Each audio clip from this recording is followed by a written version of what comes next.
Public service announcement. I need all my Titan fans to come on down. Grab you some popcorn, grab you a drink. Titans Coliseum in the building.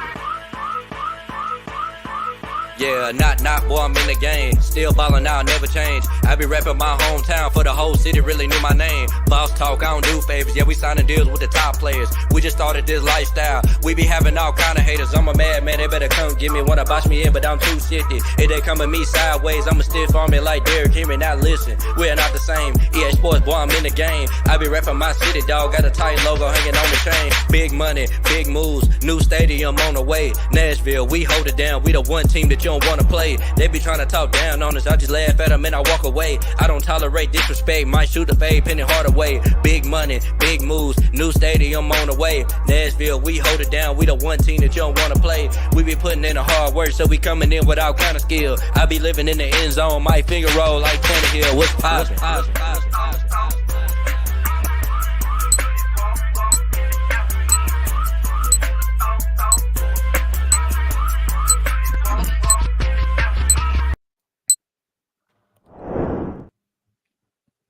Yo, what's poppin'?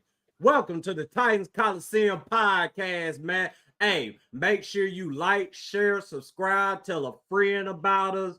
You already know the rest. Firestone, what's poppin'?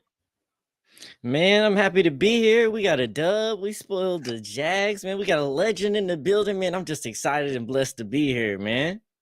Yes, sir. Yes, sir. RJ, what's poppin'?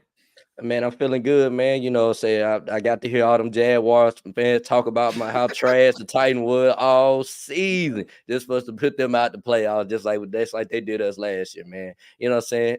They get back a motherfucker. You know what they say, man. Yes, sir. And hey, last but certainly not least, we got a legend in the building, y'all. He don't need no introduction. But goddamn it, I'm gonna give him an introduction because god dang it, he the motherfucking man. Hey, 4-time Pro Bowler, 3-time All-Pro, Titans legend, Blaine Bishop. Give it up for him. Nice.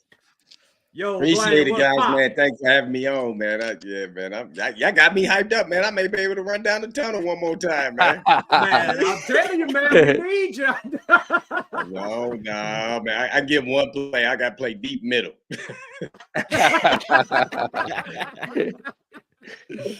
Oh, man, that's great. That's great. But Blaine, man, we're going to go ahead and get to it, man. The Titans pick up big win today against the Jacksonville Jaguars, ending their season 28-20. And Blaine, we're going to start it off with you. What did you like about the game? What didn't you like about the game? Well, it just seemed like, they finally put everything together, didn't make, some boneheaded mistakes, and if they did, they were able to overcome. So, they finally got Derrick Henry some space against his hometown team where he's originally from in Jacksonville. Didn't play so well against them the first time this season, which he typically owns them. And, hey, Tannehill came out, got the ball out to the receivers when needed to be, whether it was the tight ends, the wide receiver, D-Hop with the one-hand catches. I mean, man, that was phenomenal in an actual game. He's a pretty bad dude. And, hey, O-line and the defense, showed up, man. They showed up. No sacks, but they got INT, and that's they did pretty good in the red zone. Stopped them on the 4th down for the, probably would have took the lead, and then they stopped them on a 4th and 6, earlier or late in the 3rd quarter. So I thought those were probably the biggest things. But naturally, King Henry, this is his last game, got a nice 60-yard run, and everybody was trying to say he lost his speed, especially here who cover him the most. And I said, well, I can't really tell because he hadn't broke one. And if they did, they had the angle. It wasn't like some of the runs he had previous years.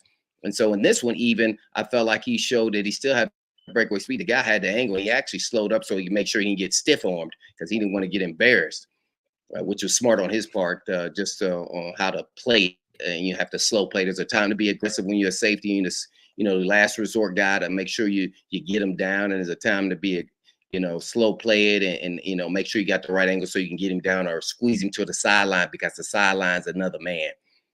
So, Yeah, I thought King went out with a blaze of glory. So I was excited about that. And then, the respect the fans gave him, chanting his name and everything else, man. So I was excited. I actually firmly believe it is going to be his last time with the Titans. But we shall see.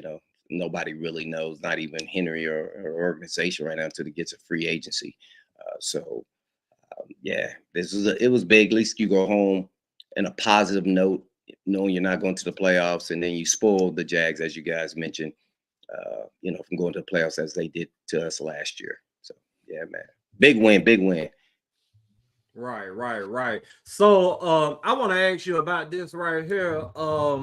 You mentioned a big win to end the season or whatnot, and I just want you to talk about, the importance of a win like this, because of course the Titans, aren't going to the playoffs, but when a win like this, it, for me, I feel like it carries huge momentum into next season for those younger guys. Then, I just want to get your thoughts on that right there.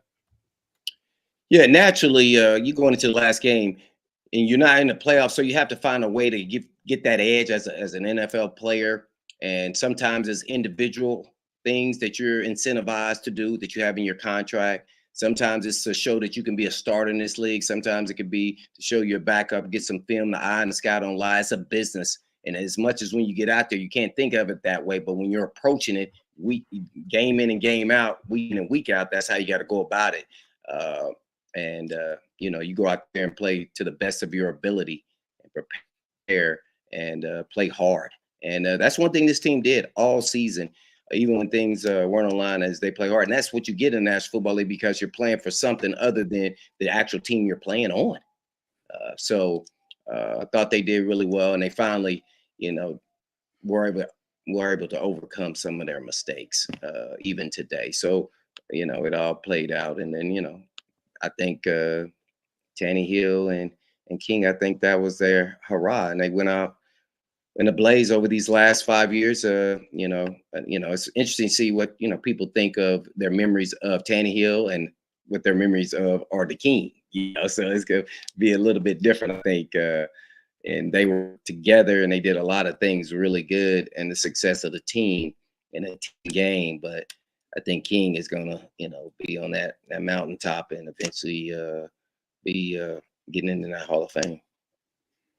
Yeah, no, and that kind of was going to lead into my question too, which I got a clip too, because after the game we speculated, like, is this going to be Derrick Henry's last year? It kind of feels like that. It's been exhausting for Henry to do what he's done for the team, hear all these trade talks in the media and everything. And so we just kind of felt like it, but then he addressed the fans after the game, and we got a clip for that. So I want to play this clip and then ask you a question afterwards. So here this is. Titan fans, I just want to say thank you for the greatest 8 years of my life, the ups and the downs. Y'all been there for everything, through the adversity, watching me grow as a person and a player, always supporting me. I love y'all. I love seeing the 22s in the stadium.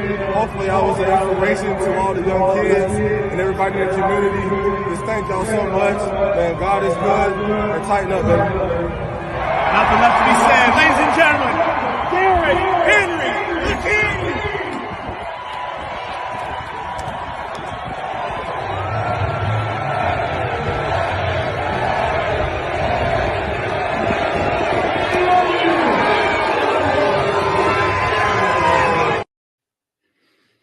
So with that and hearing him kind of how he's talking and his tone and everything, do you think Henry is going to retire? Do you think he's going to go to free agency? And where do you see a good potential landing spot for him? Well, let's first say, the King is real sharp, and he kind of addressed that in the presser. He said that was more of a thank you, but I think it was more, if it don't work out, that was also a thanks for everything and sayonara. And, we move on. And, I think he understands the business, and especially with the running backs and everything that's been going on. He's been part of those conversations, trying to help them through all the process. And now he's going to be in that process. Do I think he's going to retire? No, I do not. I believe he still's got at least 2, maybe even 3 elite years. He is a unicorn. He is one of those elite of the elite, just a freakish type athlete, you know, that big to even do what he's doing is pretty remarkable. I can't even think of a back. Maybe, you know, just watching highlights of Jim Brown back in the day, where in his era he looked like a monster and huge, big running back. But I can't even think of modern day over the last 20 years a running back that had that kind of success being that big. I mean, when you see him live, I think a lot of dudes in the league go, "Whoa!" I mean, I watched the tape, but seeing him in person is like, "Oh, this dude is as big as our defensive end." So I think when the game started, you know, they never admit it, but I think they go, "Oh, I better bring everything I got," you know. So. No, I don't think he's going to retire. You know, I don't know where it's a good fit. I'm going to throw some teams. I would say Dallas with him and Pollard. I would say the Ravens. Imagine him on the Ravens. Ooh. Oh, man. And I know that's painful because I hate because the Ravens, you know, that was kind of our kryptonite. And but I think those are two teams that, man, if they don't get to the Super Bowl and win it, I think if they put King Henry on there, oh man, it will be something special. So that's probably about as far. Maybe Philadelphia would be interesting. Man, I'm tired of seeing players. Tired of the Eagles, man. Well, you played for the Eagles. That's Eagles, Baltimore. Yeah. See, the Eagles or the Ravens get all the former players, so that.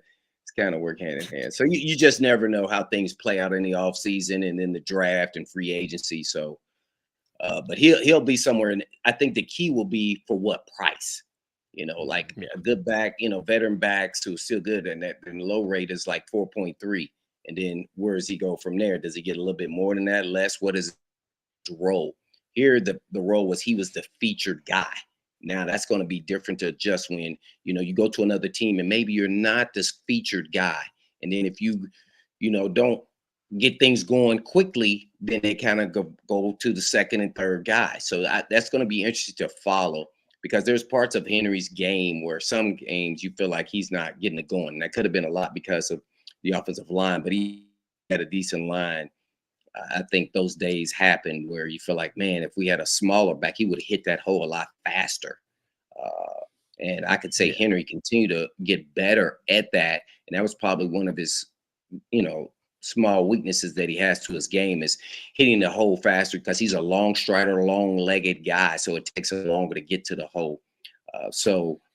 And then he started showing he could even do jump cuts. For a big guy like that was pretty amazing over these last 2 years. So I got to give him props to continually try to get better. And when you talk about a guy who wants to continue to work his craft and he's already elite, he's a pretty special guy. So I think, you know, we did a survey on Blaine and Mickey, you know, who's the best Titan running back in the history, just using the Titans, just CJ 2K, Eddie George, and then King Henry. And I'm going to pose that question to you guys. Who would y'all pick? And I said in their prime. So, you know, they're, let's say, a 3-year window when they were the best. And so 2 of those guys had 2,000 yards, and, you know, CJ 2K as well as Henry. So, man, that's a tough one, let alone if you want to add the best backs over the, you know, history of the Oilers Titans, you know, and you had Earl Campbell in there. You know, so I was super young myself. So, yeah, so that's pretty unique. So, man, who you guys got? Who, CJ 2K or King or EG? And give me your reason why. Go ahead. I'll let RJ Marako take it. I'll go first on that one. Man, that's tough, man. Because there's something I like from each back that I want to have for my running back. Like, I like Derrick Henry's size and his power and his speed. You know what I'm saying? I like his combination. I like Eddie George's his will to win any football game, man. Like, he did not give a damn when he was out there, man. And I like CJ 2K. His speed is just his speed to mix with his power, man, and his vision, man. It was just, you know what I'm saying? It was something to be blessed. I'm just saying, I'm blessed to see the three great running backs in my lifetime. But if I had to choose, I'll probably pick Derrick Henry, man. He has a combination of Eddie George and CJ 2K, in my opinion. You know what I'm saying? So I'm gonna go with Derrick Henry. Yeah, for me, man, I'm thinking about today's football and, you know, how the game is played. And, you know, we've seen what Derrick Henry has done in today's game or whatnot. one of our 2K rushers or whatnot, putting dudes on multiple posters. I mean, he, like RJ said, he just, the ultimate guy. But I would have to go with CJ because that speed, man. Just think about today's game. I mean, speed pretty much trumps everything. I mean, a dude can, be a great tackler and all that, but man, if you ain't got that speed to catch up with that dude, you're gonna have some problems, man. And with that speed CJ had, I mean, I just think, he would, go off in today's league. And I don't think people really give CJ credit as a block in the backfield as well. I felt like CJ was very underrated when it came to that. So, he can give you, that unique speed. He can hit the home runs like Henry. He got that, same mentality that Eddie had. Like, every time I get the ball, I'm going to make something happen with it. So, I got to go with CJ. Yeah. Okay. So for me, because I love all of them, man. I'm from Oklahoma. I've been a fan since the Oilers days, transition with them over to Tennessee and everything. So we just always had running backs, and it's always been a great, beautiful thing to see. But for me, with Eddie, I love everything about Eddie and his heart and the dog in him. But you always kind of wish Eddie was a little faster. And then with CJ, yeah, that speed was unreal, but you kind of wish CJ was a little bit more physical. And CJ kind of had a ball security issue. He liked to fumble the ball sometimes in situations where he didn't need to. So I'm kind of with RJ on this. Derrick is kind of like the variation of Eddie George and CJ. He's not as fast as CJ is. He might not be as physical, and Eddie's talk might have helped him with that. But he kind of is like the variation of both, which you kind of asked if you was to meet in the middle between the two. So I would go with Derrick Henry just for that. But if it wasn't Derrick, I'd be going Eddie George number 2 for me.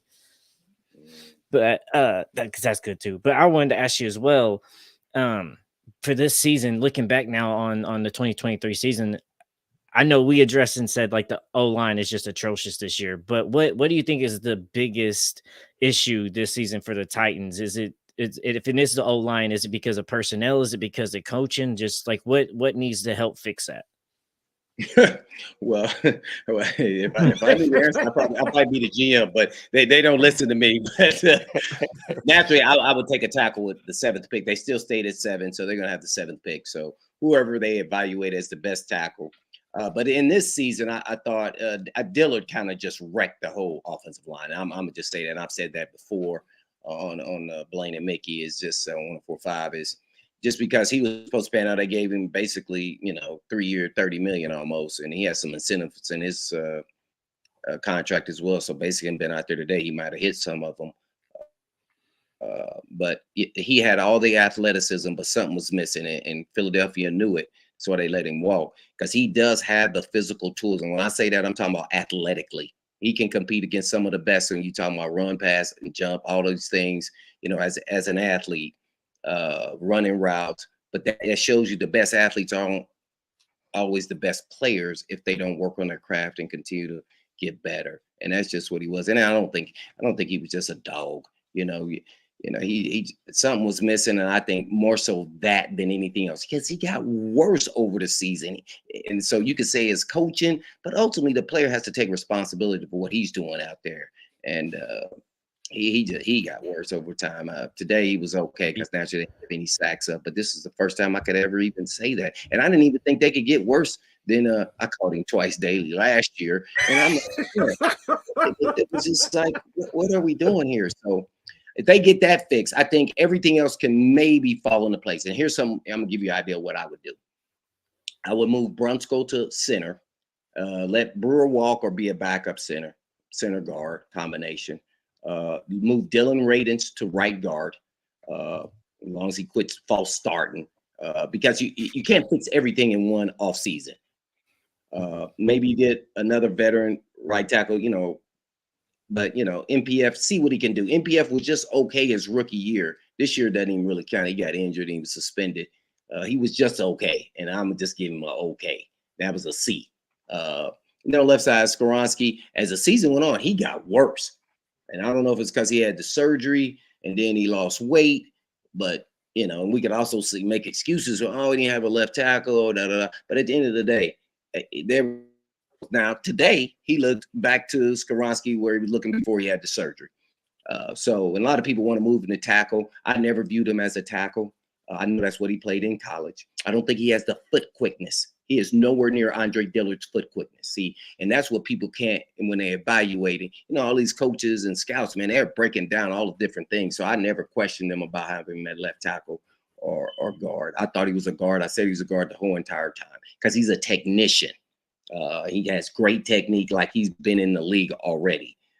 So I think you can fix it pretty quick. You got to get some playmakers there with Levis, who has a big arm. Everything's going to run through Levis. I think King Henry's time has passed as far as here. And I would give me another back. You don't have to draft one. You can get a veteran back to rotate with Tajay Spears. I would probably like to have maybe just a guy a little bit bigger, but a little more powerful. But, I'm cool with having 3 Tajay Spears and one I'll just bring, because those smaller backs, when I say small, like the 5, 10, 11 guy, he causes issues because you can't see him behind the line. And then all of a sudden he hits you with this burst and boom, there you go.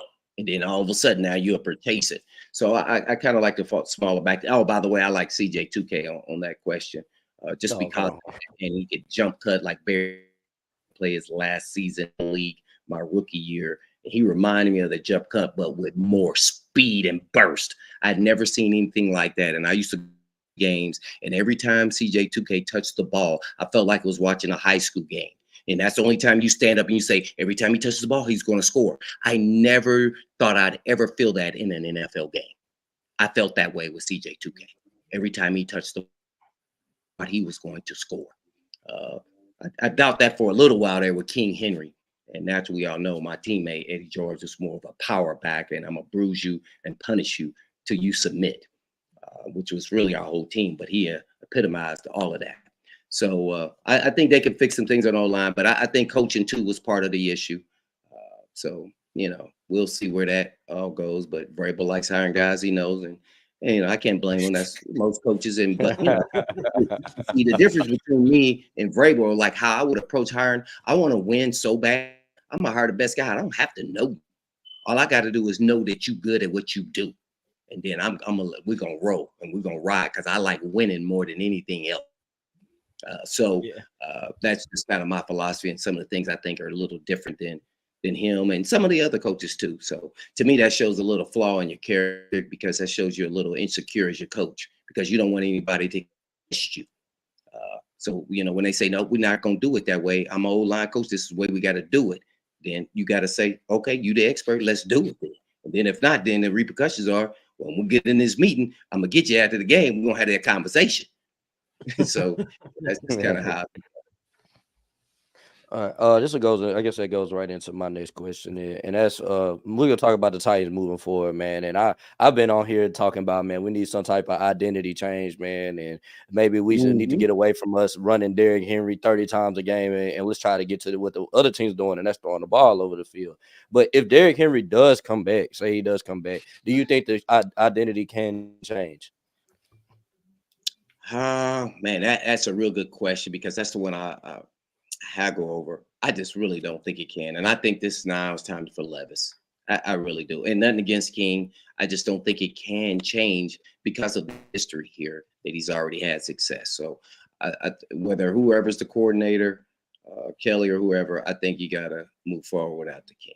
It's painful that sound. And I know I'm looking at it from a GM point of view. This is the GM hat for Blaine Bishop, not the fan or what I want to happen. I'd love for him to finish his career with the same team that he started with. But we all know in this era that usually doesn't happen. And you can't really turn the page if he's still on the team. I believe that wholeheartedly. Now you can kind of, if you want to parlay it like how the Steelers did with Bettis his last 3 years, where he was just, the power back to come in or the goal line guy, and probably finish the season 300-400 yards, and he's not the main guy. Spears or whoever else you want to put in there is the main guy. So if we want to do that, then that means the pay won't be what he wants. So yeah, I think that's what do you got? Stinger. I know it's hard because you're a fan, but see, I learned all this when I was in the business side of it. In my rookie year, we traded after the season Warren Moon, and I go, "What the heck are we doing?" Bud Adams, Mr. Adams, before the season started, and I was a rookie, so I was like, "Oh man, I'm gonna get cut." He said, "We will dismantle this team when this season's over because we should go to the Super Bowl." We went 13-3. And then we lost in the second round to the Joe Montana Chiefs. And he dismantled the team. Yeah. He said, I paid too much money for all these guys, these vet guys who've been in this league who are still really good. But if we can't get it done this year, it's not gonna get done. And he did. And so that's when you understand how you try to stay ahead of the curve when your veteran players get to a certain point that you got to turn the page so you stay ahead of when they start declining. That's what they did with KC. See how that's what they did with myself, Eddie George. I mean, the list goes on and on. I don't think as I said before, I think King still has 2 or 3 years, but I don't know if he's ever going to be the focal because they have to buy in that he is the guy. And that's the part he's going to have to deal with. And he's going to be standing more than he's on the field. And he's not going to like it. Yeah, I'll go ahead. Go ahead, Firestone. No, go ahead, Marako. Yeah, I just want to speak on Blaine's question a bit, and I honestly agree with everything you said. I mean, there's that fan part of me that wants Derrick Henry to ride it out. I want Derrick Henry to stay here, be a forever Titan. He's gonna be that regardless, but I want Tennessee to be his only home. But at the same time, I, look at the business side of things. I understand that and I acknowledge that. And also, too, with Vrabel, and Blaine, I'm going to be straight up with you. I'm not a Vrabel fan. I feel like, Derrick Henry has been his crutch. And as long as Derrick Henry is here, he will forever be Mike Vrabel's crutch. And say we get into next season, we keep Derrick Henry around or whatnot, and we start the season similar to what how we started it against the Saints. We saw Derrick Henry only had 15 carries that game or whatever, and everybody was wondering why are they running Derrick Henry or whatnot. And I just think with Derrick Henry being on this roster, I think even with a better offensive line and Vrabel and Derrick Henry still around, I just feel like Vrabel will, lean on that crutch of his, Derrick Henry, and I feel like, the offense will never have a real chance of evolving. Well, let me make one more comment because I had to clarify, and I may not listen to the show. I said all going in before this season that I would trade Byard, King, and Tannehill. And I firmly believe that because I thought they were in their last year of their contracts. And when you don't renew your contract, especially Tannehill and King, Byard wasn't up, but he was the best commodity. You're a commodity. You're not actually a person. You're a commodity. And what can you get for your value as a player on the open market? And they were the 3 best players. And they had no draft capital. JR got traded some of the capital. So I said, you needed to draft them and rebuild.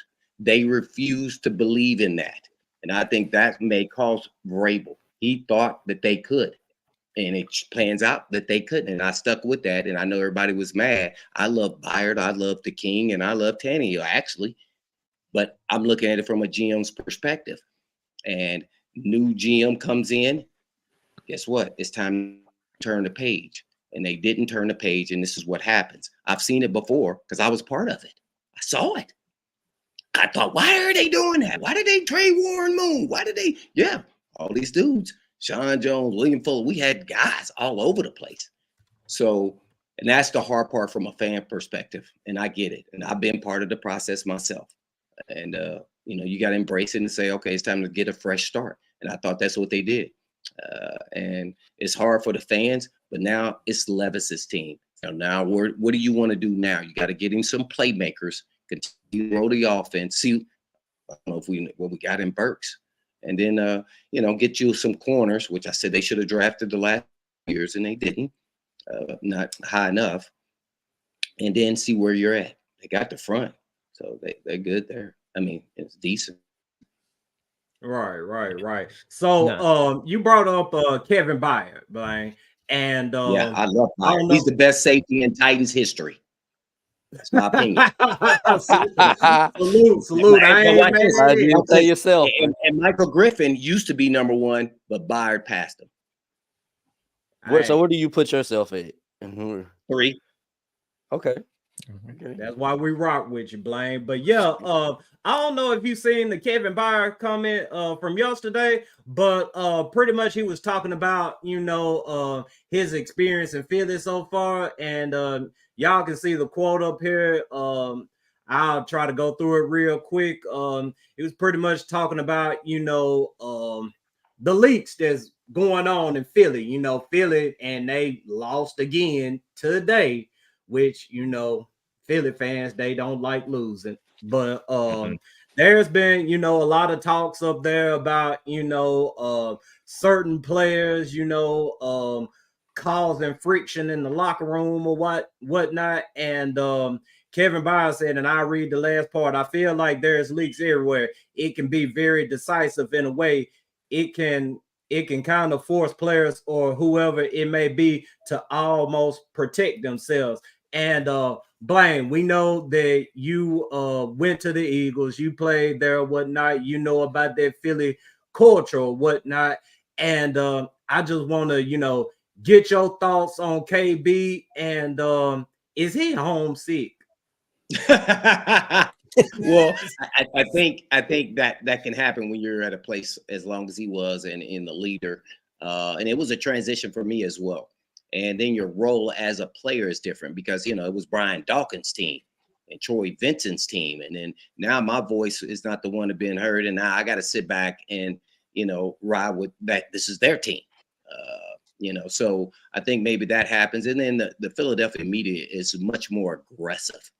When you're in those big markets like that, it's totally different. That's why we were 13-3. I was in Philly.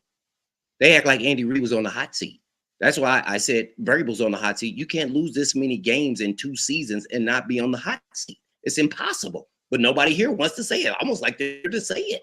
Like that doesn't mean he's fired, but he is on the hot seat. You didn't win any division games until today. So Philly is a different animal, man. When you're in those different markets, man, they will test you. And now players with social media the reporters can get in touch with you and you can get in touch with them, by the way, and get your word out there. Because you must not forget, the players are always going to give the customary answers most of the time, or, innuendos that, maybe you can read between the lines. Because guess what?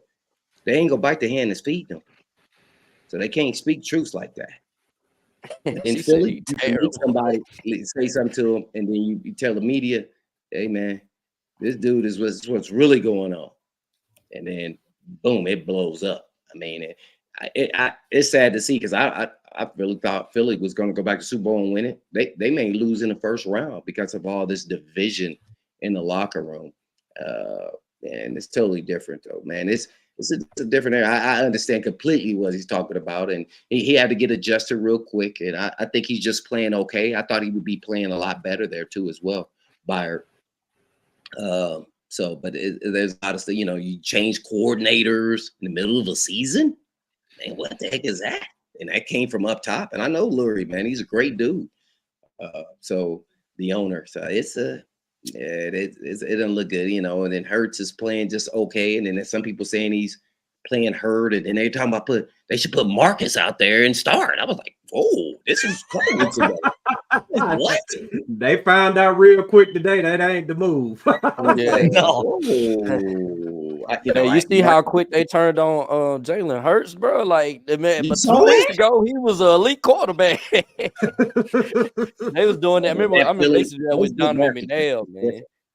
Yeah, the big markets, it's a totally different animal. It really, really is. It can be beneficial, and it's also can be harmful if you don't have your stuff tight there in the locker room. Man, wow. Boy, I didn't say too much at all. I was upset that the media got to come in the locker room before practice and after practice. Like, we didn't think it was in Tennessee. What are those people doing here? Just think of that. What? I mean, now they do it now, but at first it was never like that. So it's man. And we were 13-3, and if we lost a game, they would act like we were 3-13. The media. I mean, they used to go after Andy Reid, and I'm like, man, do they know our record? Yeah, I used to be up in there, I go get in the cold tub. I make sure I'm there. They just be gone. They ain't want to ask me nothing anyway. So most of the time, I mean, but it was. They care about Blaine, man. I mean, they did, but it's like, nah. I'm like, nah. They don't need to be talking to me, man. I did not have good things to say, even like, because they said, Blaine, we want you to make all the calls. I'm like, dang, Dawkins and Troy Vincent, they been here with it. No, Dawkins do his own thing, man. Leave him alone, just let him do. You just call the play. Like, oh, okay, that's cool. Oh, got you. Yeah, so it was a fun little ride, though, man. They had some great players. Hugh Douglas was leader. Troy Vincent, who now is the VP over there at the NFL. Dawkins, who's in the Hall of Fame. Bobby Taylor and Al Harris, who's the DB coach for the Cowboys. We had dudes, man. So they was all pros and professional, and they had a leadership group that was strong. So I don't know what the locker room is like there now, but Hugh Douglas, I mean, man, we had guys over. John Runyon, Trey Thomas, McNabb. I mean, we had. Ooh. Yeah. So how was it playing against the Cowboys, man, in that rivalry, man? Like, we always thought we were better than the Cowboys.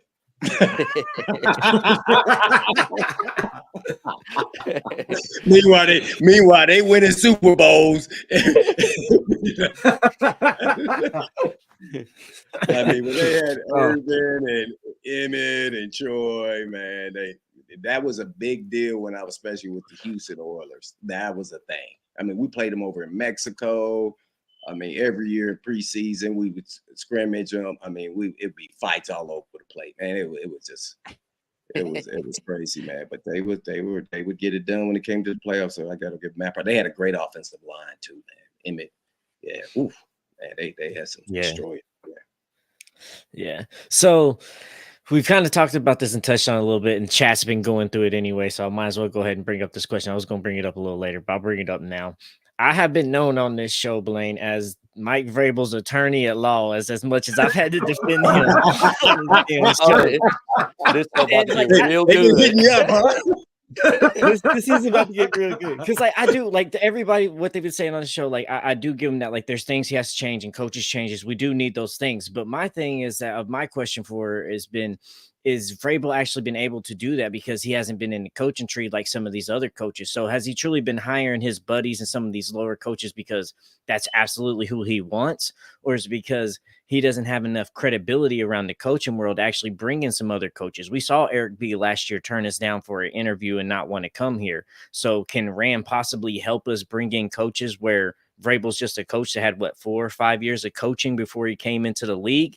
And does this roster play a toll in us not getting better position coaches in here because coaches don't want to come in here and risk their job and move their families for the lack of talent we have on this roster? So what coaching changes do you want to see come up for the Titans moving forward? If I was saying, man, you brought up some interesting points. Now, first of all, you're about Vrabel and his coaching ilk with his relationships across the league. He doesn't have a lot.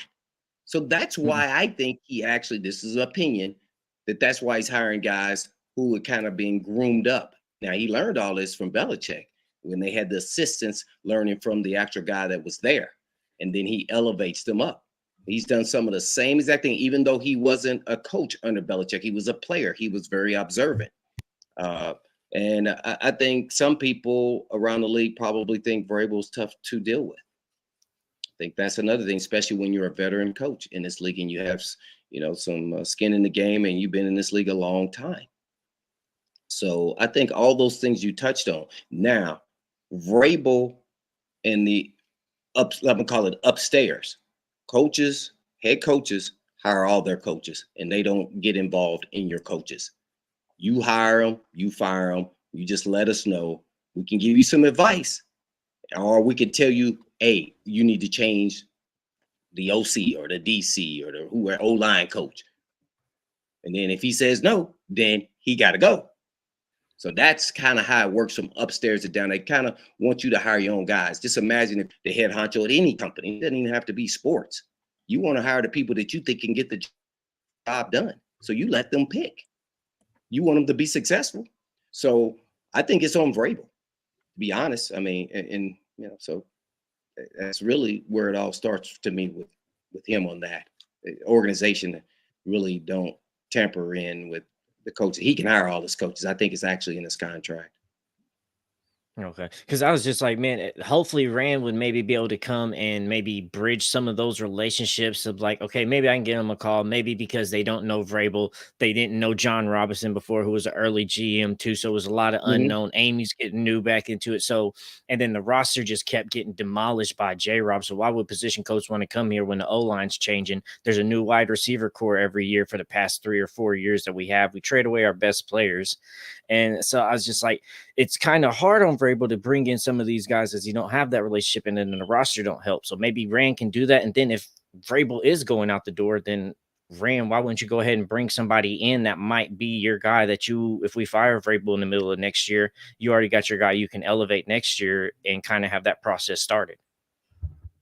That's not how it works. You got to let Vrabel continue to hire his coaches to make it fair for him, and then Rand will then start the process. If Vrabel goes, he's not going to use anybody that Vrabel was on Vrabel's staff. He's not going to do that. That's just how the league works. I've never seen it work. It's just like, okay, if you cut or don't re-sign Tannehill, but you bring him back as the backup to Levis. Does that ever happen that first initial year that the franchise quarterback all of a sudden is not on the team? Never happens. Now, a year could pass and then you bring them back, but not that immediate year. And that's the same thing in the coaching world too. So yeah, it's all Vrabel. He has total autonomy over all his coaches. And then when JR left, and by the way, you keep saying that the roster was dismantled. 50% of the roster this season was all Vrabel and Rand. That's how much changed since JR was on the team. Now, you did miss out on first rounders with Isaiah, Farley, those you can't go chase it. But that actually damaged the team because they never got the left tackle. Well, Vrabel has full autonomy on even the players they sign. Now, Rand, I think, is scouting them and then put them in front of them and say, hey, you make the choice. So Vrabel can still under somewhat control. And as I understand it, Dillard was Vrabel's pick. Okay. See, so here's what the misconception is. Just because you're a really good coach, don't mean you're really good at scout players. Ask Bill Belichick, who's had not very much success at scouting players of the top 3 picks that he's had over the last 4 or 5 years. He's continued to miss on wide receivers that he takes in the round. So just you're a good coach doesn't mean you're good at evaluating talent. It's a misconception. And that's what Vrabel wanted, though. He really wanted the power and the control because he thought that, I had bad players. Well, guess what? You won, Vrabel, with John Robinson's players in 19, 20, and 21. See? So now all of a sudden you want it on the other side of that. You want full autonomy because this is all now about ego, power. That's what it was about. And that's what happened. I was there. I watched when Fisher and Floyd Reese that happened. Same thing happened. Had successful in Super Bowl. Now Fisher wants all power and control of picking his groceries. And I kind of understand it too. But you had success. So that's why they kept using the word collaboration. Well, Vrabel, you think he wants to collab? Got coach of the year. He got coach of the year in 2021 with JR's players, by the way, because he had full autonomy on all players. Now, Vrabel just determined who dressed on the day of the games, who was available. See, so I think a lot's been said about really all the John Robinson, and that is partly true, but it's nowhere near the narrative that I think from Vrabel's part and his people, they've done to the national side of it. Because if someone heard, we had a guy on Jad Forbes, and I told him that 50% of the roster is this year is new. He act like that wasn't true. You gotta go do your homework, bro. He act like the defense is great. No, you need to go do your homework. Last year they were 32nd in the pass defense, and then their run defense was up and down. This year they were near what they were the year before, and they had better players supposedly. We can get to this super chat real quick. So and then okay now, and also it ain't coincidence that style of play that Vrabel wants them to play. 3 years ago, the most injuries. A lot of people want to go to the strength coach. No, it's the style that they play in this modern era of football with the modern athlete. I call them the G. These dudes are bigger, stronger, faster, but they're not as durable. So you got to watch this now. So, and then as you mentioned, throw the ball more. You got to change your style. You also have to coach him different. He's old school. I'm an OG. It wouldn't bother me at all. Yelling at me, no, these dudes be like, oh man, he don't like me. Man, what the word like me should not even be part of the locker room. And do you know I didn't like that? Sometimes guys that was right next to me that I had to play with, when we got on that field, dude, it's about ball. Care about you like me, I like you, any of that. And he talks about culture. Dude, if you change the culture, then why all of a sudden did you cut Monty Rice and Tierra Tart in their third and fourth year? They've been on the team the whole time you were there. See, so I spit game and I know game. So I feel like he is putting a narrative out there that is really not totality true unless you go do your homework. Yeah. Because we just thought, like with Jeffrey Simmons talking about some players not coming up, that like Tierra Tart might have been one of those players that he was talking about. If you don't want to be here, and that's just speculation. Don't know. No, I don't either. I have no idea. I don't know anybody. Right. Just think about this for a second. You know Big Jeff, right? He's a straight up guy. Tierra Tart's in his meeting rooms every day. You don't think he could have just told him in his face instead of saying something to the media? Yeah, but my thing was I didn't know if he was trying to, step into a leadership role and say something to like a locker room moment. So I didn't think you don't hold public in the locker room moment. But you don't tell the media stuff inside. It's just like you and your brother at your house. I don't know if you have a brother, but I'm just using that as an example. Y'all having issues, right? And you feel like the brother ain't doing the chores in the house that mama and daddy told him to do. So then you gonna go tell all your friends that he not doing them, or you gonna say something to him to his face and like a man? Yeah, no, I'm gonna say something to his face. That game don't work to me. You get somebody to act. If you got to go tell the media to get a player to act, then that ain't the dude you want on the team. And it don't take 4 years for you to realize that. Tierra Tart exactly what he did the previous 3 years. He didn't change. So don't buy into the narrative they put out there. Start just putting things together like you're an FBI agent. That don't even sound right. Tierra Tart been on this. What are you talking about? All of a sudden now he's lazy. He's a cancer. He's a problem. With Vrabel as the head coach? Come on, man. Vrabel would have been him long time ago. He wouldn't have waited. You think Vrabel that type of dude? I think he a no-nonsense guy. Yeah, I think so too. I think so too. So somebody sent in a super chat and they wanted to ask, what type of culture do you think Rand will try to bring to this organization, and given the eye he has for talent? Like you talked about, the 50% of the roster's been changed, but that was not necessarily seeing Rand at his best work. Wasn't much cap space, didn't really have much draft capital. So now we got cap space. We can actually see him go get players he actually wants. So what type of culture do you see Rand trying to bring? Well, first of all, I don't know how much clout Rand actually really has. I think Vrabel has all power. That's just me. I have no idea.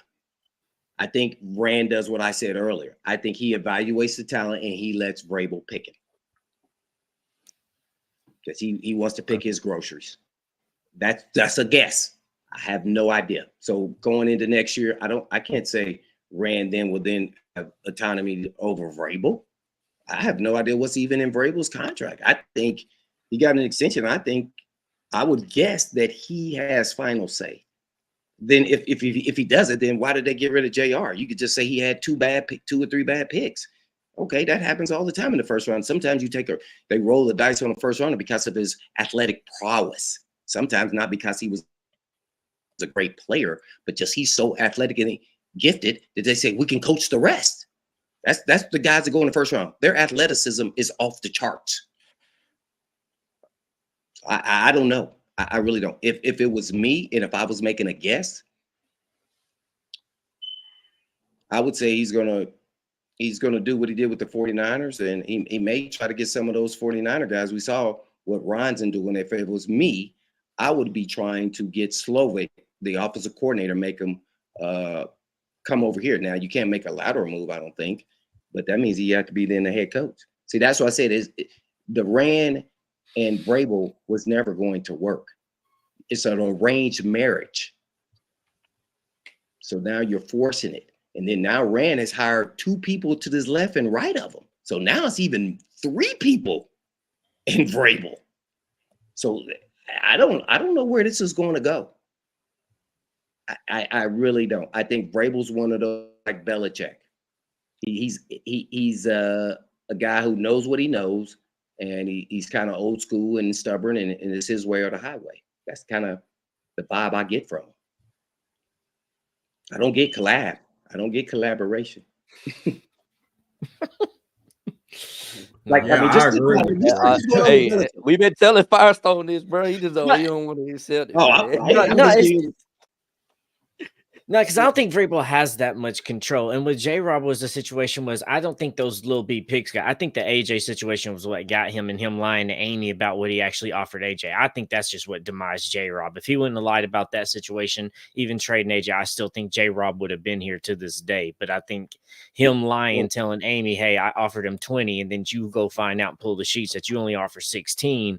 I think that's just Amy's like, yeah, I'm not having somebody lie to me. But no, I just going to see what it's going to be this next year. I don't think Rand and Vrabel are that hard, and I don't think Vrabel has that much control. But I do want to see what's in their contracts, because then we can know for sure. It's crazy that we don't see what's in coaches' contracts, but we see what's in players' contracts to actually know how much power somebody actually has in this situation. So we're not sitting here guessing, is it Rand's pick? Is it Vrabel's pick? Because we just don't know who's actually making the picks and who's bringing people in to give credit or give the blame to either. Yeah, and that's the issue. You've hit it on the head there, Pastor. I mean, I don't know. So I can't say who it is. All I can go is based off what somebody tell me. That somebody could just be telling me something that is wrong. And I try to add things up, put the pieces together. So it just when you start doing that, it just seems like that never works to me. Somebody has to have final say so, whether it's Rand or whether Vrabel, and then they need to say who it is. Yeah, partnership is never 50-50. It's 60-40. Somebody always has to have the final say. And then you say, "Oh, it's the owner." Well, the owner's not there scouting players. No. Hey, you right about that. You said something out of Blaine. No, I think we need to keep our eyes on New England, man. New England is going to be with you know what I'm saying, if we can trade him up there. I want to trade him there. I don't want him to get fired. I want him traded. I want some picks for him. Like, and we trade him up there and go get Bobby Slowik, man. Bobby Slowik, man, he's part of the Shanahan tree, bro. Like that whole tree has been successful. McVay, McDaniels, Kyle Shanahan, you know what I'm saying? All them boys, that whole 2013 coaching staff is nice. So, okay, but what happens if we don't do that? What is Vrabel worth? I don't even understand that they determine what he's worth. I don't know. We call New England to file out. You let the national media tell you he's worth 2 first-round picks because they think he's the greatest coach ever. I don't think they'll trade him though. I'm not. Vrabel's what makes a great coach? Being able to develop and use their players to the scheme and put them in the positions to where they'll succeed. So whether your scheme don't matter, you change to what the players is on your field to make them succeed and win games. So you think Vrabel did that with the offensive line this year? The last 2 years?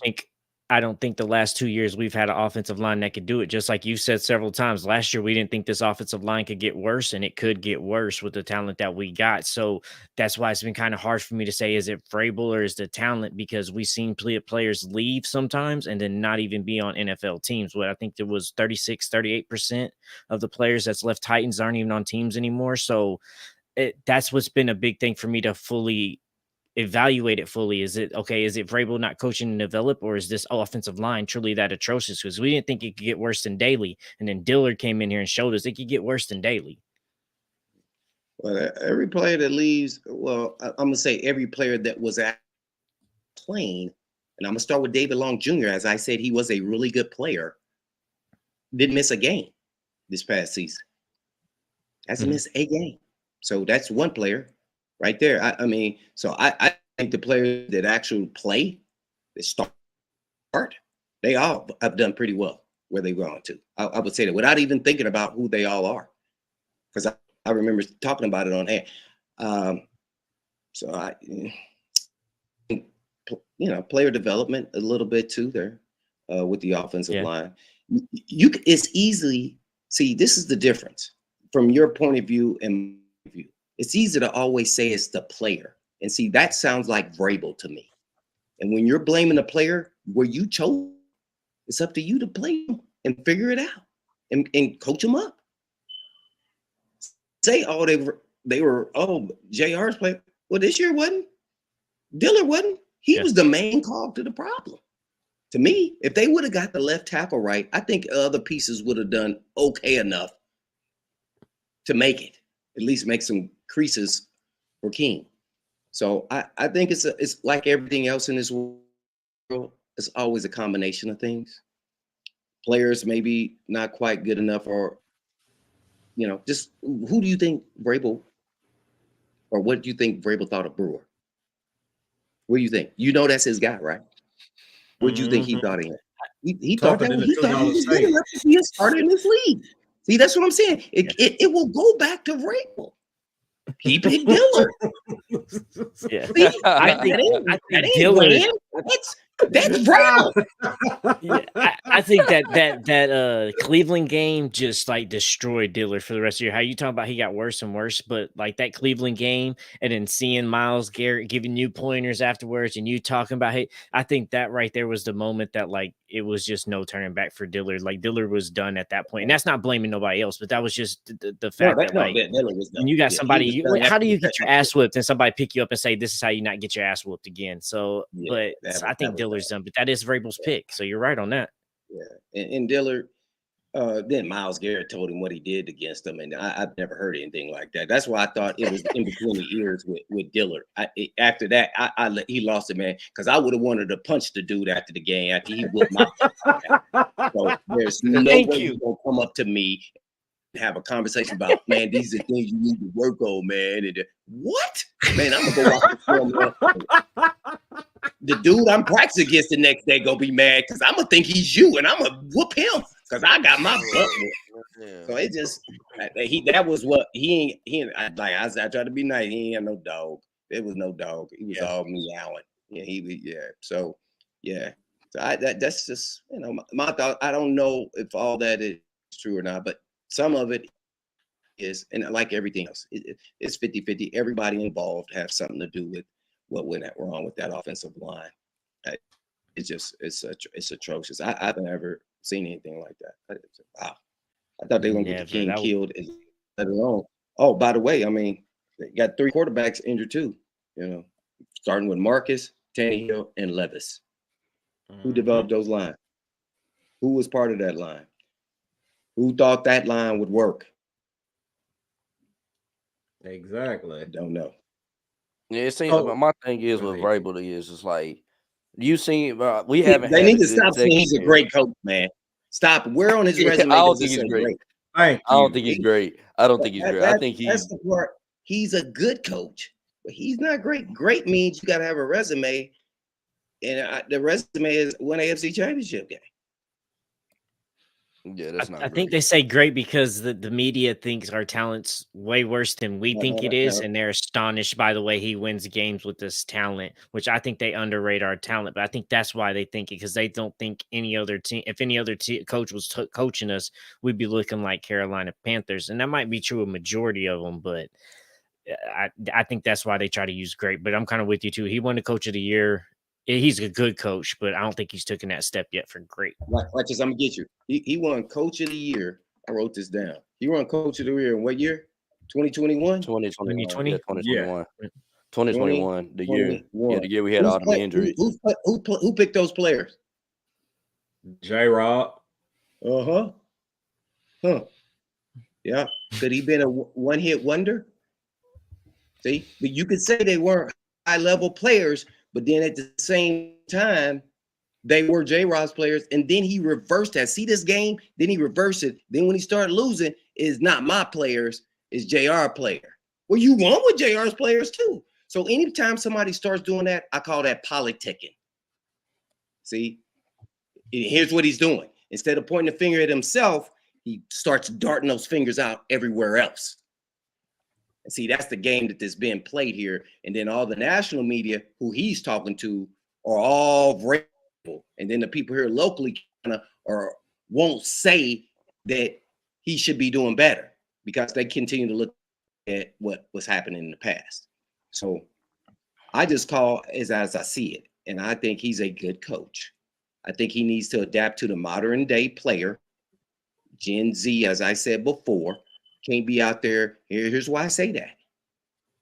He'd go out there and yank Christian Fulton out of a game who was their best corner. You can say what you want to say about him, but he was their best corner on this team. As I keep saying, Murphy, Bunting, he can't even run. He's not a corner. He comes by all the time. As soon as he gets beat, though, he let him stay out there. But old Christian Fulton, though, he wanted to make a point with him for whatever reason, who's a good dude, by the way, because he had hammy issues. He don't like the soft tissues. See?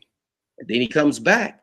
Soon as he gets beat deep, he yanks him like he's in college. So that told me that Vrabel has a college mindset and not a pro mindset. The pro mindset, the guy that's sitting behind him, there's a reason why he's sitting behind him. You don't got five stars sitting behind him. You got one dude who he's better than. So now you're going to mess with his mental psyche and mess with this dude because now he's going to play not to mess up if you continue to do that to him. So every time Vrabel makes a bad call, I call. Like when he's on a headset, he makes a bad call, tell him, go, you can't make no more calls. See, that's the same thing. And see, then the player plays not to mess up. And then he messes up. And Fulton, to his credit, is strong mentally, but he was trying too hard to make a play because he was in contract year. I've seen it before. I've been a part of it myself. You have to will it back and say, no, just do what's required and then let the game come to me. I saw Kevin Byard do it in contract year. See? So that tells me he doesn't understand how to operate with dudes and you messing with the mental psyche. I could go to Kyle Phillips yanking him after he bobbled the ball. They took ownership that they shouldn't have told him not to do it because you dropped one ball. Well, for him, it was two. But I still like Kyle Phillips. I think he's a good returner. I think he's a good route runner. He brings an element that they don't have. You don't want all your receivers tall. You want tall, medium, short, and then they all bring something different to the table so the DB can't zoom in tall and they just stiff and they just long and, you know, they can just run. They can't run routes. See, so to me, those are the things that I look at. Hey, when stress is stress all over the place from player to coaches. So I don't like the way he handled some players. I didn't like how he said about David Longhead, and this dude's a free agent. He messing with the man's money. And don't call him a player's coach. When he was a former player, he knew better not to be talking about a dude who was a free agent, is on the market. He missed 4 games. And half the time he was playing injured. See, so I don't like that. Like, wait a minute now. It's gangster. So I think players don't want to come to Vrabel's team. because the word is out there, and it all started with Julio Jones. See, that's where it started. Julio Jones well-respected player. He didn't have a hamstring injury when he missed those 3 games. Julio was pissed off that he didn't have him out there in the 4th quarter on the last drive. And then Vrabel told a boo-boo that he had a hammy, issue. I talked to the people at his camp, Julio Jones. Julio Jones said there was no hammy issue, but we will make it a hamstring issue. See that? See, so that let me know he doesn't like A personalities. And guess what? That's what I am, and that's what half of those dogs on our team was. He like being around those dudes like that. He won't yes sir boss guys. So Blaine, I want to ask you. That's why he does so well with undrafted late round guys, because they're going to do what they say, because that's the only way they're going to be in the league. You A personality dominant? No. You see how D-Hot operates? Super smooth. He ain't A personality until you get in the game. But he ain't like throw me the ball. He ain't T.O. type. He knows how to talk to the quarterback and, hey man, I'm open, and when I do this, you do this, and then you throw me the ball like that right over here. Yeah. So that's the issues I have.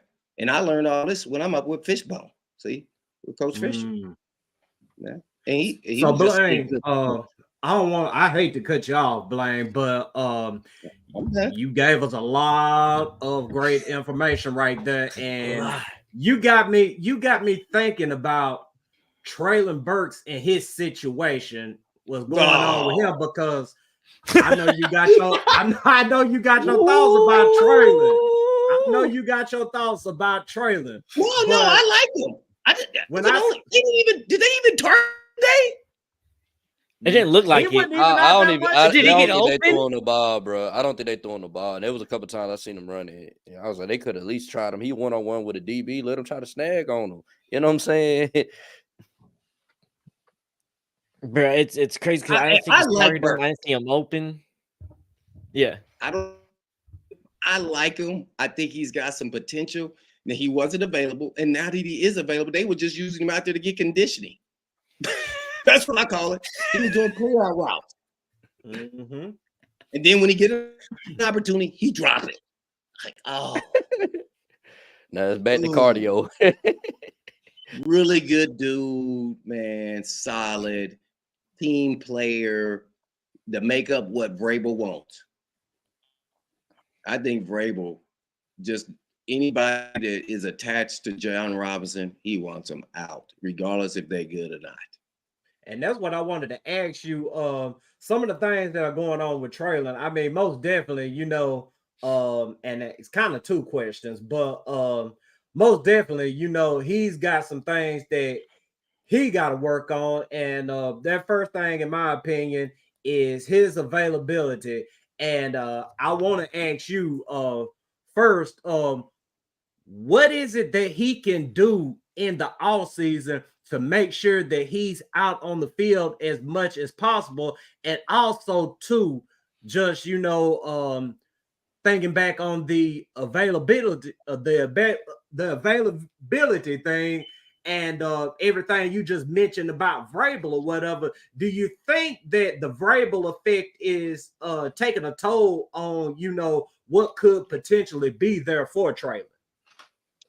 The Vrabel effect is just the offense that they run. So I don't really know how much Vrabel is involved with everything else. You have asthma the first year, then second year, you get injured, you got concussed, even the first year, then you get, he just has some bad luck. And so the injury part, you haven't heard Vrabel say he injured a lot, have you? I just wondered, I don't know, man. I don't even know if he can be a 2 at this point. I haven't seen enough of him. I don't even know. They don't target him when he's even out there. So I don't know. I want him to be good. I want him to be good, but he I got think all he's the not the potential, man. tools. I gotta see it. And expectations for a first round pick right now, man, it's getting close to people going, he's a bust. And I can't even say that because He's not even out there most of the time, or when he's out there, he's not getting targeted. So I'm like, I don't know what he can do. Yeah. At this point, and as far as offseason, oh man, I don't, just continue to me to be a really good wide receiver in this league for a long time, whether you have speed or not, is be able to be a great route runner. Don't know if he is that. That's for sure. He's got the athleticism of a first-round pick. Got to continue to work on perfecting his craft. He's got to coach and more. I played against Moore his last year in the league when I was a rookie, when he was at Arizona. Man, he's a hard worker. He's a good dude. He's just been much fortunate, man. But if he don't play next year, man, it's over, man. In my mind, as far as evaluating what he is, I just hate to see it, man. It's just bad luck. Yeah, because it's hard for me because he's not on there, and I think Vrabel don't say things because it's been like concussion type shit, which is certain things that you just can't control, other types of injury stuff. But he just ain't out there. When he is out there, he's not open. When he is open, he drops the ball, and then he's not out there. So it's bad to me because you're a first round pick and NWI and Chris Moore's out here outperforming you. That shouldn't be happening. And that's one of my biggest complaints too, is that not only are you not on the field, and when you're on the field, you're dropping the ball, but we got NWI who we let test free agency last year, and he came right back and he's outperforming you, and you're supposed to be a first round pick. That's just not what's supposed to be happening right now. Yeah, you're right, man. And dang, it's just I just want to see a good body of work, and then I can evaluate them. But if you're not available, and then and then what happens is the coaches trust the players who have been available. That's what happens, I mean, when you talk about talent, NWI is an okay talent in this league, but he's not. He can't touch Burks as far as talent. But he's put the work in, and he's approved enough to be a good, solid 3 in this league. They may think he's a 2. I don't. He can get away with it and make himself look like he's a 2, maybe a game, but he's a 3 in this league. So that's where I go back to the evaluation process. NWR and Brewer are my lead candidates for Vrabel. Reason why he likes, they put in a lot of hard work to get to where they are, and they did. But they are not. NWI is not a 2, and Brewer's not a starter in this. He's just too small. Athletically, he's got it, but I need him to be 6'4". Yeah. I think he's hoping him to kind of be like a Jason Kelce, just a few pounds lighter, but he's not the same. Jason Kelce has an intellect that a lot of centers just don't have.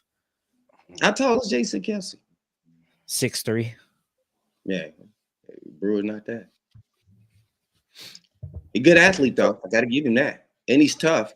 And at times you think he can get it done, but over a season, like, can you imagine like T.R. Tart over him? Oh my goodness! I mean, that's a big, massive human being. Like, you got to move, and you 280. Yeah. Hey Blaine, so I got a question for you, man. We be going back and forth with these Houston Texans fans about this Oilers stuff, man. And for you to play for both franchises, man, can you clear the air for this dispute that we're having with JJ Watt and all these other? This is great right here, because I went on the show down there in Miami Radio. I forgot the guy's name. He played for him too. What is he? He's an old lineman. Anyway, he was trying to, like, they can't be wearing the Oilers uniform. I said, wait, hold up, wait up. Like, I played for both organizations, but when the team moved and when they wouldn't build a stadium for Mr. Adams, the team moved and they took all the history and everything revolved around the Houston Oilers. They owned it. Unlike what the Cleveland Browns did when they left theirs. That's how they knew what to do. And then they left theirs, and then the Ravens was the Cleveland Browns, if y'all didn't know that. They were the Cleveland Browns. They moved, but they left their history there. So Bud Adams was like, nope, we're not doing that. We take everything with us, and we own all the rights. So they have nothing to stand on. Besides, they're just upset that they left and that those unis look awesome. And it was perfect timing by the ownership of Amy to bring it back. because that's marketing, that's sales, that's more money. Because it was the timing's everything. Now that everybody knew that we're in Tennessee, that this is Tennessee Titans team, and that there was a history, and you can now go back. You couldn't do it when you first moved here because then the fans was like, well, that's not our team. So it was a good timing on our part. But the Houston has no part in the Houston Oilers when the Adams and the Oilers left. It ain't even close. Then the fans could be upset about it. They even sent an assistant, order to the Houston Cougars, who were wearing something that looked like yeah, got them with that shit. Houston assist.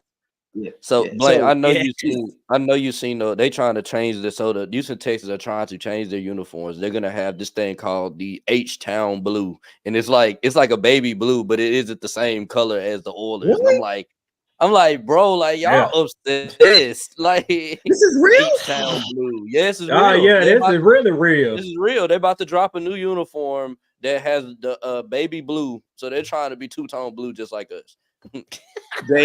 I can't believe the league let them do this. They're about to change their whole color. Baby blue is not in their color coordination. No, not at all.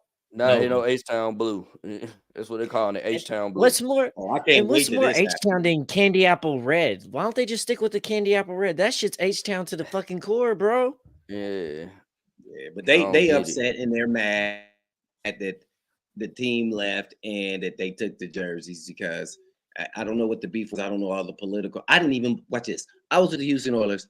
I thought it was all negotiations. I didn't have any idea that we were really going to leave. Like I thought, man, this is all negotiations. He's just trying to get them to build a stadium. Because they was like, nope, we're not building a stadium. He's like, no, well, then we'll move. Like, oh man, this is Houston Oilers. They never gonna leave from here. What? Yeah. Yeah, no, it was crazy. When they moved here, moved here, I was in Houston. I give you a little history. I was franchise tagged that year, and I held out, and I never showed up until 3 days before the Raiders game. Yeah. Mm-hmm. Ooh, okay. Man, that's crazy. Ooh. So that was in 97. So you just sitting there chilling in Houston, watching everything from Houston. I was running on that track out there at Rice, but I wasn't chilling. Well, yeah. Well, not chilling. Yeah, you was in Houston while they was working, and then they was out to see play games. I didn't know because I didn't know what was going to happen. I didn't know if I was going to get traded or they went to. I made peanuts, man. I was making Pro Bowls. I'm like, what, man? Y'all franchise? I mean, if y'all not that good, then why y'all franchise? Y'all should have taken the tag off me then. It makes sense. You got a point. I'm the same guy I was then. I am now.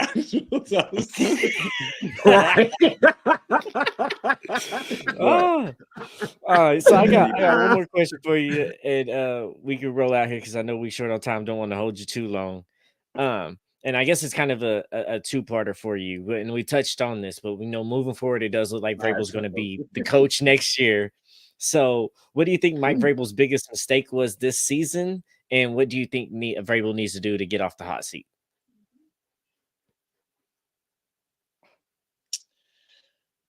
Well, that's a lot encompassing there. I mean, they naturally got to get the offensive line. You got to, protect your biggest asset, which is Will Levis, since, King is now a free agent.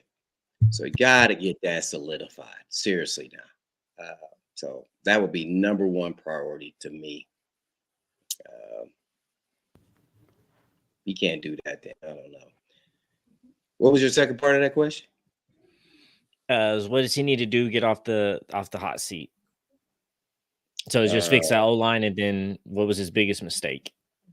Thinking that they're gonna have to rebuild and that they could retool or whatever they termed it. They should have rebuilt before this season. I don't know why they didn't understand that, but he believed he could win with the players he had. So that I think he's on the hot seat. I still think there's going to be questions. I don't know well like that, but she seems like she's got a little bit of her father in her for sure with the J-Rob, because that came out of nowhere. So I wouldn't be surprised if something happened with Vrabel. I wouldn't be stunned at all because you never say never. Like I was the only one in the media saying I wouldn't be surprised if A.J. Brown got traded because you never say never. Because why? I told you at the beginning. I saw Warren Moon get traded, the quarterback.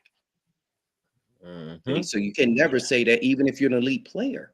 The guy's a great player. You can't trade him. Yeah, they can. They feel like they can get more value, or they think he's going to be tough to deal with because he doesn't have his contract. Yeah. Or he's going to hold out, and that's going to be the whole topic of camp. See that? So why not get rid of him now? Get value. We're not going to pay him. You know why? And I actually agreed with that philosophy. I can be looked up. I'm telling you what I was saying at the time. I said, A.J. Brown possibly could get traded. And you never say never. I said, here's why. They run the ball. How much did A.J. Brown get the ball a game on average? It wasn't much. 4, 5, 6. So could you justify getting him the ball 5 times in $25 million? No. You cannot justify that. See, that's why you got to look at the economic side of this. And A.J. Brown, if you know anything, he got 4 receivers paid. Debo, and I forgot the other one. A.J. Brown was the 4th. It was 2 other guys outside of Debo that got paid. They all with the same agent. They was all wide receivers that same year. So he was going to get him paid. And they wanted to pay him, 16 or whatever it was. That's probably about 16. Where they thought the value was going to be at because they only got in the ball 5 times. Even though he was an impactful player, he only touched the ball most of the time 5 times a game. I don't know. I feel like they would add up. Yeah, I feel like they would have got him more involved, though. I mean, look how much we forced D-Hop now. But maybe no. I mean, it could have been wrong too. But God, I just No. no. See, here's where things up. There's a new coordinator called Kelly. Guy wasn't there when A.J. Brown was there. See, so they throw the ball a lot differently than they did then. So, yeah, if it was doing what they're doing now, oh no, don't get rid of A.J. He would have got the ball. Touche. Okay. Yeah, so that's really what I think it came down to, and that's why I was very skeptical that they might do it. As good as he was, and we all know how good he was. They were like, hey man, he's barking, he wants to get 20, 25 million. We're not doing that. And Amy okayed it. So not only did the GM recommend it, she okayed it. Whether you like the decision or not. Yeah. It became about economics and like, okay, what is he really worth to this team? Now, guess what? They getting $25 million worth out of him. He led the league in receptions, yardage, all of that. Because they were throwing that ball around.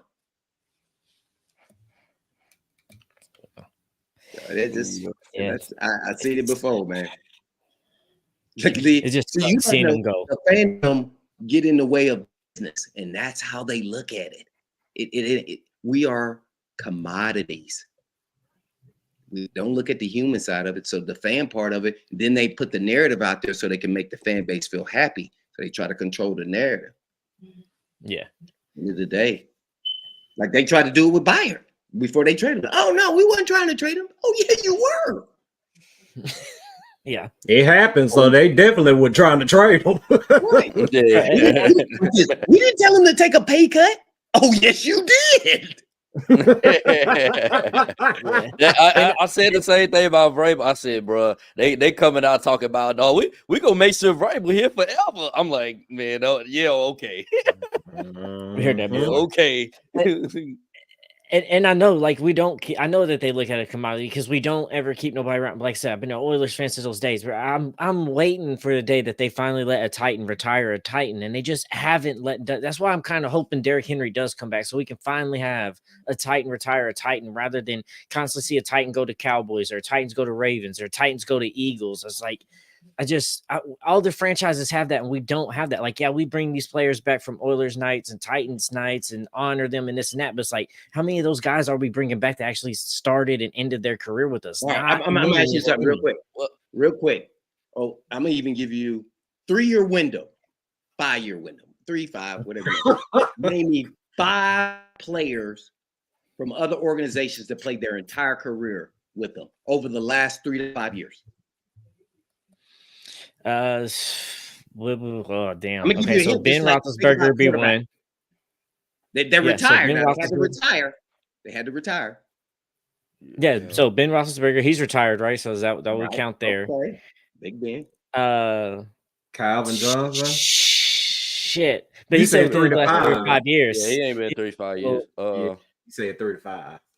Shoot, It don't happen, bro. Yeah, no. That's what I'm But I was about. I ain't gonna lie, Firestar. I was just about a to cut you quarterback. off about that because you gotta It's look just at a it, bro. We quarterback. done seen the 2 greatest quarterbacks, bro, to ever play the game, in my opinion, and that's Tom Brady and Peyton Manning. Neither one of them stayed with their franchises for the whole.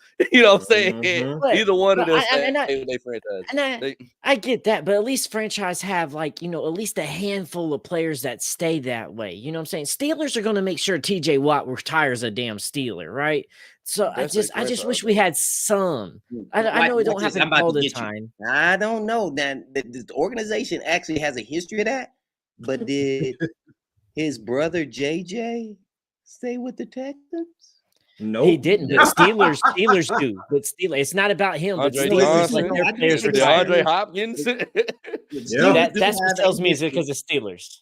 Yeah, the Steelers do have a pattern in history of that. Yes, no doubt about it. But we can thank them, and that's the only one I could actually say that about. You can't even say that about the Patriots. No. Vrabel, No. Willie Dennis, Tom Brady. We can go to all the lead dudes on there. Branch, Deion Branch. Gronkowski didn't stay there. Yeah. The only Ray Lewis was one. He stayed on the. He stayed Richard with the Ravens. Seymour didn't. Nope. Seymour. Nope. It's just hard, especially now with free agency, and most of the time now, like how our team was together, that doesn't happen where guys are together 8 years. It's just hard now. The elite players typically are with them for all the way to the end, and then that last year or two, they're probably with somebody else. That's probably your best bet. Brewski, didn't even stay with the Cowboys. Yeah. Brewski was. Teddy Brewski was. Ty Law was, as I mentioned. Rodney Harrison, but he didn't start with them though. He was with the Chargers for 4 years. People forget. So I just wish it was so we can have somebody, because it feels like that way with so many players like you, then the Steve McNair, then Eddie George, Javon Curse. There's just so many. So like and it's not everybody, but you just feel like some talents come across and you should just try to hold on to them and let them retire it out. But I get it. It's a business side of it. That's where my fandom. All 4 of you guys. Do y'all think Jeffrey Simmons will only ever be a Titan? No. Firestone, you go first? Oh. No, because how we did Jarrell Casey, I absolutely don't. At least not that position. Well, I got one for you, Firestone, that played his whole career with the Titans. Taylor Warren. Oh, yeah, but he ain't fully retired yet, and so that might be one. No one's picking that man up. He's skinny now. He retired yet, but okay, that's one. But I think before that, like the last one was like Michael Ruse, I think. So it's just technical difficulties. Yeah, we period the law. Lost Blaine for a second, but see that's a sign right there, man. It's time to time to wrap up. Time to wrap up, man. It was a good show. Yeah, man. It was great show, man. A lot of gems dropped by the legend Blaine Bishop, man, and we really appreciate him coming on here tonight, chopping it up with us, man, giving us the whole 9, giving us the real about everything that's going on with the Titans. Yes, absolutely. Yeah. So before we roll, let me go ahead and hit these sponsors before we fully roll out. This episode's been brought to you by LionsDenBeerCollection.com. If you're trying to get your beard and all the top top shape and all these luxurious products, make sure you go lionsdenbeardcollection.com, get all the beard oils, the balms, the shampoos you need, get the growth serums as well for you. Then use promo code Colosseum, get 25% off your order when you do that. Also, this episode is brought to you by sunnysmilescoffee.com. Premium freshly roasted coffee for you. It is brewed, grind, and roasted right there before you mail out and ship. They got many variations and it's guaranteed freshness for you. So go to sunnysmilescoffee.com and free shipping in all U.S. orders right now. So Blaine Bishop's battery died. That's what happened. Okay. I was wondering. I was like, man, he just hit me up. He said the battery died. Okay, there you go. There we go. Right. And my wire twisted, and it wasn't connected to my charger.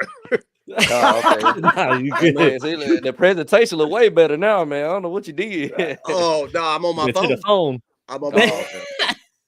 Man, them phone cameras, man, they so awesome nowadays, man. I really can't believe them. I mean, they damn near like, the cameras are Firestone. Firestone, he got those movie cameras up over there. You big time like that? not big time like that. No, just trying to work way up and all that. Hey, I got a little presence on social media, so it's helped fund some things. So just trying to build this up now and get this to take off as well. Blaine, don't let this man be. This man got a million followers on Facebook. He's doing big. Bro. Oh no! He's supposed to have unlimited, man. Wait, you I don't even do Facebook either. I need help with the social media. Come on, fire, help me out, man. Help. Hey, it's a lot of money to be made on social media, especially Facebook right now. It's a lot of money. What? It's a lot of money. It's all 6 figures a year money. Yeah. Oh man, you got to DM me, man. We got to rap, man. You got. We can talk. I'll be more than happy to. It'll be my honor and pleasure. I'll be happy to. You talking to the man right here. But Blaine, I'm glad we got you back, man. You got anything you want to say before we ride out? Nah, man, I'm probably gonna be fired, tomorrow. But oh man. Well, if you join us anytime here, but I think you're good, man. I think you're good. Yeah, we definitely got to have you back on, man. Yeah. I feel like there's a lot more that we could get from you. You know what I'm saying? You got a lot out, man. I just give you my opinion. I wish I don't have any sources. I like to just kind of go wingman on them. So I just kind of look and observe, see what I see. Sometimes I get it right, sometimes I get it wrong.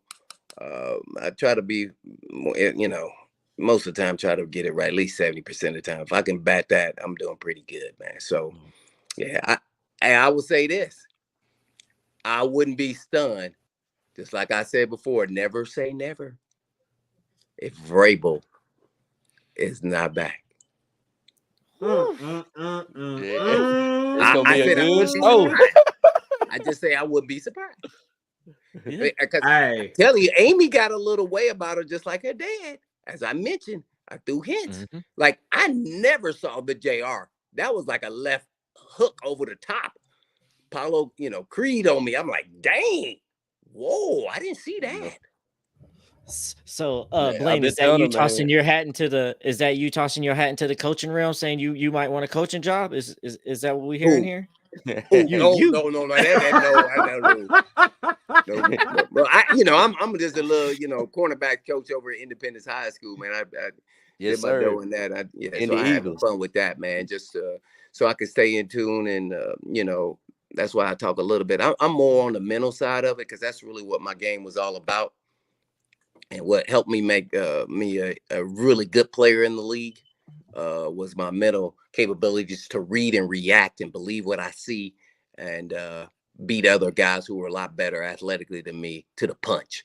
And it's then my love for the game and my studying of the game that's what really got me there, man. Everything else, I was a good enough athlete to be in the league, but that's what those 4 Pro Bowls, as much as I was with some great players, I was a good player, but that took me to the next level. I was just a really good player and starter in the league.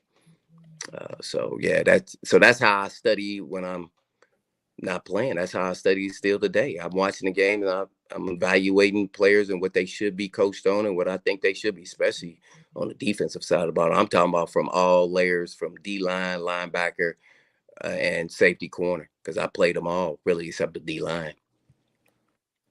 So, That's dope. Man, Dope. it's awesome.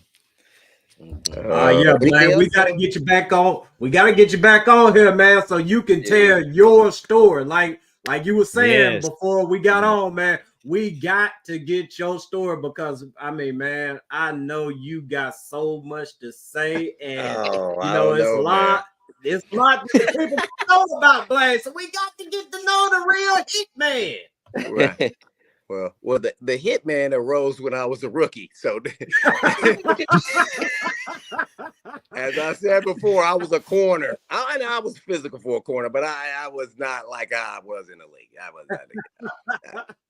I had to make a serious business decision that I had to find a niche in this game. So you could say that's what he is. That's what that guy is. And I learned it by observing and looking at the other players. And I'm like, well, dang, what is going to be my niche?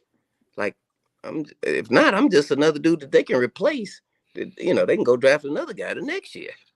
So my niche was one day I never got buried before in practice, and I got buried. And I mean, doing the gunner jammer, just out there on the wing, out there wide. You're going against the double dudes. They double you up. And I got slammed into the bleachers there on the sideline, and that's when the hitman arose. That's when the hitman arose. I said, line your MF butts back up, and we're gonna go again. You should have saw the coaches. They were looking like, oh my God, who is this? And guess what? I had no plan, and I was all about a plan. I was like, man, what am I gonna do? These dudes just slammed me down. It was Chris Dishman, Steve Jackson.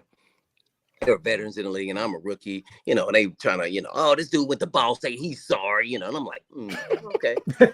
And then they slammed me. Boom! I'm like, oh my God. I literally had tears in my eyes and yelled and screamed at them, line them back up. And I had no idea what I was gonna do.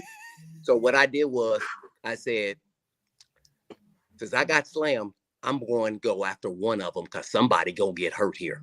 That was my only plan. I'm gonna attack one of them.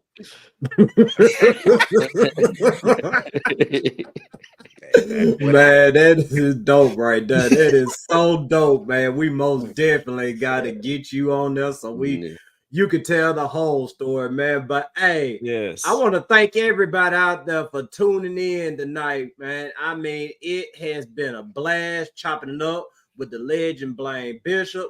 Y'all make sure y'all like, share, subscribe, tell a friend about us, blah, blah, blah, this, that, and the third. And hey, everybody, make sure y'all head over to TitansColiseum.com and sign up for the email list so you can be entered in future giveaways. You can read them 5 articles we up over there cooking up, me and RJ, Firestone. He gonna come with some heat later on. He most definitely gonna come with some heat, man. Shoot, he may even go to the evidence room and bring out some stuff to defend Vrabel. Oh no, I love it because no, you guys doing a great job, man. Y'all are well versed, understand the game, have good opinions. It can be backed by facts. So no, I appreciate it. But one thing I want to ask y'all though, hey man, I don't know how to spell real well, but did y'all spell Coliseum correctly, or was that on purpose? Yeah, no, like that, yeah. Yeah, I got to think it. I was like, hold on. You almost is that how y'all spell Coliseum, man? I don't know. I don't know why I thought. Yeah. Okay, I didn't know. I thought that E was supposed to be an I. No, you almost got it right now. Yeah, me double check because I make mistakes. Yeah, I made you doubt yourself. That's how I used to play the mind games on them dude. That's how you do it. I make typos all the time, and I made one today. Yeah, hey Jerry, don't run across the middle, bro. I just saying. You watch them films. Like, oh shit, what's about to happen across the middle? Oh shit. Man, Oh no, we had the same agent. Oh, I got him in the Pro Bowl. He was livid. Mm. Hey, and guess what? After that, I was like, I better make sure I put some respect on this dude's name. Nah, he was bad, but he was bad. You know, you're not supposed to be hitting. But I was like, hey man, I need that 20 grand, bro. I don't make that cheddar like you make it. Oh yeah, man. Yeah. It's always about that money. Yeah. Yeah, bro. I can only imagine the shit talk that's in the NFL, bro. Like the way they be talking to each other in the field, bro. You have no idea. Oh, Dude, they be spitting in your eye, punch you in the gut at the bottom of the piles, punch you in your groin. I mean, it is people, they really don't know. You are surviving. And if you don't buck up, you will not survive. facts. You see what Christian Wilkinson does? He does that little finger thing to people in the bottom of little piles and shit, man. Dude, Christian man. Wilkinson's crazy. Yeah, man. It's some dudes out there. You be like, he did what? And they be like, oh, he's the nicest guy. I'm like, man. Not in no game. Hell no. Oh shit. Hell yeah. It's a man's game, bro. That's what they say, man. It's a man's game. Oh yeah, you better grow up real fast. The NFL stands for not for long. Yes. That's what it stands for. Yeah, you agree. Yeah, fun time. Facts. Well, fellas, we're gonna go ahead, wrap it up here. Remember everything we said. Blaine, thank you once again for coming on with us. We gotta make this happen again. Hey, everybody, stay blessed and tighten the fuck up. Let's go.